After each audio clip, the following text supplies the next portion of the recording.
안녕하십니까. 정의당 당대표 이정미입니다. 정의당의 한반도 평화본부장 김종대 의원과 함께 이 자리에 섰습니다. 북한 핵실험으로 어느 때보다 정세가 긴박하게 돌아가는 이때 국회가 매우 중요한 의사일정을 지금 진행을 하고 있습니다. 그런데 오늘 결국 자유한국당이 끝내 국회를 파행으로 몰고 가고 있는 이 상황에 대해서 정말 깊은 유감을 표명하지 않을 수 없습니다. 오늘 저는 이 상황에서 한반도 평화를 위한 5대 긴급 제안을 이 자리에서 발표하고자 합니다. 일단 기자회견문을 발표하도록 하겠습니다. 한반도의 운명을 결정할 선택의 기로에 와 있습니다. 3일 단행된 북한의 6차 핵실험으로 한반도의 긴장은 극도로 높아졌습니다. 곧 미국의 항공모함, 전략폭격기 등 전략 자산이 전개되고 북한은 다시 한번 ICBM을 발사해서 핵타격 능력의 완성을 과시할 태세입니다. 정의당은 핵없는 평화로운 한반도를 위해 북한의 핵과 미사일 도발을 결코 용납할 수 없음을 분명히 밝힙니다. 하지만 보수야당은 물론 정부와 여당마저 예외 없이 군사적 해결을 향해서 달려가는데 커다란 우려를 표합니다. 지난 세기 한반도와 우리 민족은 전쟁을 통해 미중위의 고난을 겪어왔습니다. 세계 최고 수준의 군사적 대립이 진행 중인 한반도에서 강대 강의 군사 행동이 반복된다면 자칫 상상할 수 없는 결과를 가져올 것입니다. 평화적 수단을 통한 북한 핵의 제거는 우리에게는 옵션이 아니라 미션입니다. 우리에게 대화를 통한 평화의 쟁취는 한상도 낭만도 아닌 생존 그 자체입니다. 제재와 군사적 응징의 한 가지 답만 정해놓은 정책은 결코 해답이 될 수 없습니다. 한반도의 운명이 선택의 기로에 놓인 지금 평화를 위한 과감한 결단이 필요합니다. 준비되지 않은 문재인 정부는 실책을 반복하고 있습니다. 사태가 여기까지 오는 동안 문재인 정부의 반복된 실책을 말씀드리지 않을 수 없습니다. 문재인 정부는 한반도 정세를 우리가 주도하겠다며 운전사를 자처했습니다. 하지만 한반도 문제의 평화적 해결을 도모할 수 있는 생산적 논의를 전개하지 못하고 모호성의 전략은 족쇄가 되어버렸습니다. 북한과 조건 없이 대화하겠다. 김정은을 먼저 만나겠다. 핵동료를 전제로 연합훈련 축소를 검토하겠다. 이러던 대선 당시의 결기는 사라진 지 오래입니다.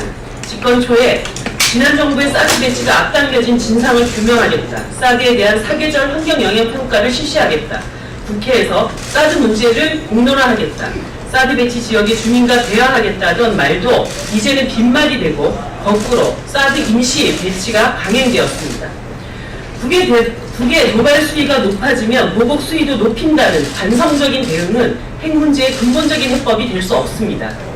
그러나 최고의 강한 응징 등 도발에 대응한 무력 시위에 대한 강조만 계속되고 있습니다.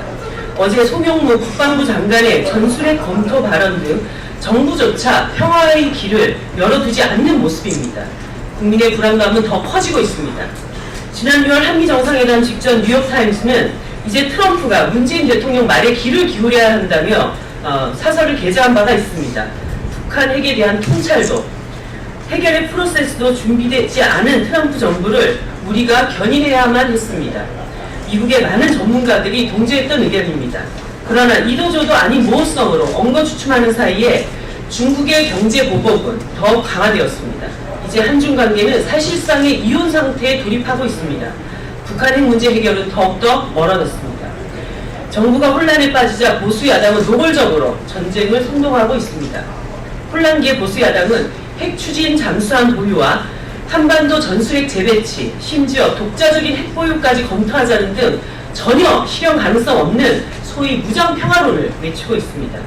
이들은 미국이 한국 정부 동의 없이도 북한을 공격할 수 있다는 위기설을 확산시키면서 이제 전쟁이 날 수 있으니 더 이상 북한에 대화를 구걸하지 말라며 문재인 정부를 협박하고 있습니다. 참으로 혹세무민이 아닐 수 없습니다. 외교와 군사는 동전의 양면입니다.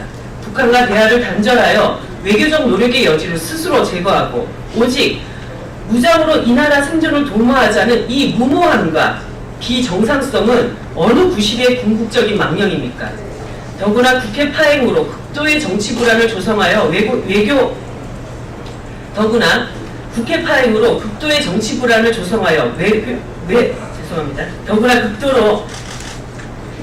더구나 국회 파행으로 극도의 정치 불안을 조성하여 안보 불안을 가중시키는 자유한국당이야말로 안보 불안 세력입니다.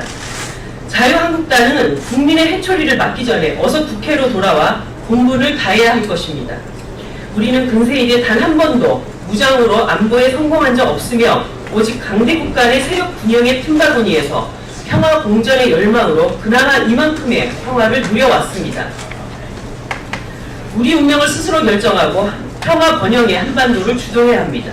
이제 대한민국은 평화 중견국가로서 스스로의 위상을 정립할 때가 되었습니다. 평화는 동맹이 만들어주는 것이 아니라 우리 스스로가 만드는 것입니다. 우리가 한반도 평화를 주도하지 않으면 주도당하는 것이 냉엄한 국제정세입니다. 강대국의 눈치나 보며 부당한 요구까지 일일이 수용할 만큼 대한민국은 한가롭지가 않습니다. 한반도 안보의 주인은 바로 우리 국민이며 전쟁이냐 평화냐를 결심하는 주권자는 동맹이 아니라 대한민국입니다. 우리 스스로 운명을 개척하지 못하는 비루한 처지를 동정하며 진정성 있게 안보를 제공하는 동맹이란 존재하지 않습니다. 평화정당 정의당의 대표로서 저는 다음과 같이 제안합니다. 정부는 냉철하고 차분하게 위기 관리 능력을 발휘하여 우발적 상황이 전쟁 위기로 비화되지 않도록 해야만 합니다. 핵도발에 대응하기 위한 무력시 그 자체는 목적이 될 수 없으며 평화와 안정의 붕괴를 가져올 수 있는 잘못된 신호를 주지 않도록 위기 관리에 만전을 기해야 합니다. 그러기 위해서는 첫째, 강대강 대결의 악순환을 끊기 위해 과감한 대화 제안에 나서야 합니다. 북한의 대통령 특사를 보내서 조건 없이 대화를 시작하고 주변국 정상 간의 적극적인 평화 외교를 전개해야 합니다. 여건이 성숙되기를 기다릴 것이 아니라 우리가 먼저 북한 핵 문제 해결을 위한 다자간 외교 틀을 제안해야 합니다. 비핵화 평화 체제에 대한 국제적 합의를 이끌어내기 위해서 육자회담 또는 사자회담을 즉각 재개해야 합니다. 둘째, 이를 정치적으로 뒷받침하기 위해 여야정 평화협력체를 구성할 것을 제안합니다. 셋째, 북한을 대화의 장으로 안내하기 위해 북한 핵동결과 한미연합훈련 축소, 전략자산 배치 철회라는 소위 쌍중단을 수용할 것을 촉구합니다.